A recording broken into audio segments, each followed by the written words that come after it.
All right, guys, I am back with a brand new box office update. And we're going to see how well these movies did over this past weekend.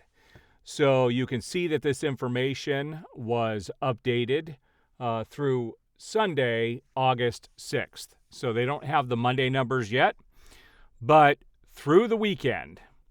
And you can see that over the weekend, let's take a look at the weekend.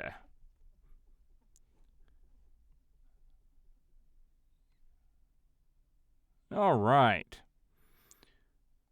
So let's take a look at the weekend. Domestic. Okay, that's really weird how they show the box office update. So we want August 4th through the 6th. Here we go. All right. So this is domestic. This is August 4th through the 6th. So you can see that Barbie was once again the number one film over the weekend. And it has now broken over $1 billion worldwide. Still in the most amount of theaters out of any of the films, but it is a 43% loss versus last week. You had The Meg 2, which I've never seen the first one. I actually started watching it today. The Meg 2 is out. It scored $30 million, which is pretty respectable, I think, for a movie like that.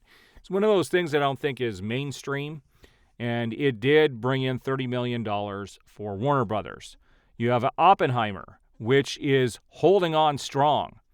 You can see that it made more than half of what Barbie made. And you have to remember it can only be shown, shown in fewer theaters, and it can only have about half the show times because it is an hour longer than Barbie. So it's still holding on strong. It's made $228 million here in the U.S. alone. We'll look at the total box office here in a little bit. Now, the surprise here is Teenage Mutant Ninja Turtles Mutant Mayhem came out. I did have a review on that. I'll leave a link to that in the description. Didn't really care for this movie. I thought it was very lackluster. I was hoping for more. It only scored $28 million in its opening. But if you look at all of these films, The Meg 2 was new, Teenage Mutant Ninja Turtles was new. If you look at the money that these top 5 films made, that's a big chunk of money. Again, people are still going to the theater in droves for these movies. You had Haunted Mansion come in 5th, scoring $9 million. It's down 61% versus last week, which is a shame. This movie is better than people realize. I think it's totally worth seeing. I actually liked this movie. It was one of my favorite movies of the summer so far, although I wish the movie came out in September or October. And then again, you have Sound of Freedom, which is still hanging on strong. Mission Impossible, Talk to Me, and then Indiana Jones and the Dial of Destiny. It's still in some theaters. I know plenty of people who went and saw it this past weekend. It's made $170 million domestically, and then you have Elemental breaking out the top 10. So let's look at worldwide on these numbers. So let's see where everything stands worldwide currently for 2023. Barbie has now squeezed into that second place with $1.03 billion. So it does look like this is going to overtake the Super Mario Brothers movie and will end up being the number one movie of 2023. I don't think anything else is coming out this year that will top these two films. They will be up there. You have Guardians of the Galaxy Volume 3 still at number 3, Fast X at number 4, Spider-Man Across the Spider-Verse. The sequel to this has been delayed indefinitely for those who don't know and aren't watching my movie updates, which I will have a new movie update tomorrow when I think I'm going to start doing those on Tuesdays when I have a lot of extra time. You have The Little Mermaid at 6, Oppenheimer at number 7. This is going to continue to climb. With these numbers, I easily foresee this overtaking at least Fast X to come in at the number 4 spot, could even overtake Guardians of the Galaxy.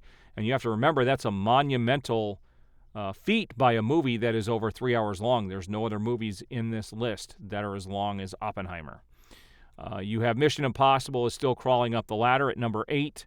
Ant-Man and the Wasp Quantumania, which I actually liked. A lot of people didn't, at number 9. And then Transformers Rise of the Beast is at number 10. And then John Wick is number 11. And I would probably say John Wick is my favorite film of the year so far. So, all right, so there's the the worldwide. So it's pretty crazy. Let's look at daily.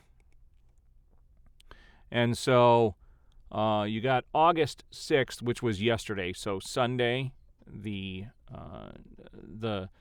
total gross for the top 10 was $53 million.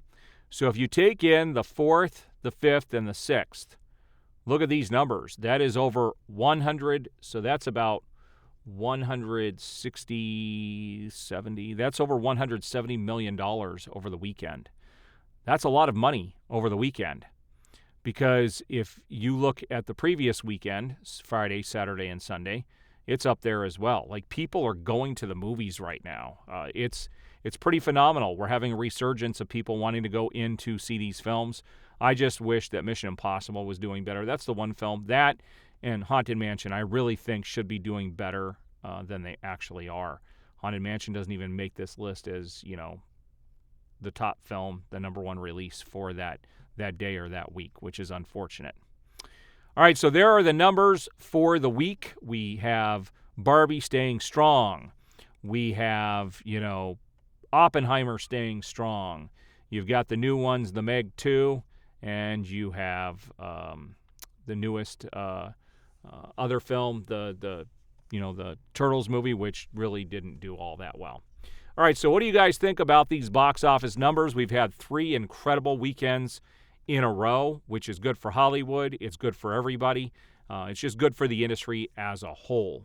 All right, we will see you guys next week on the next box office update.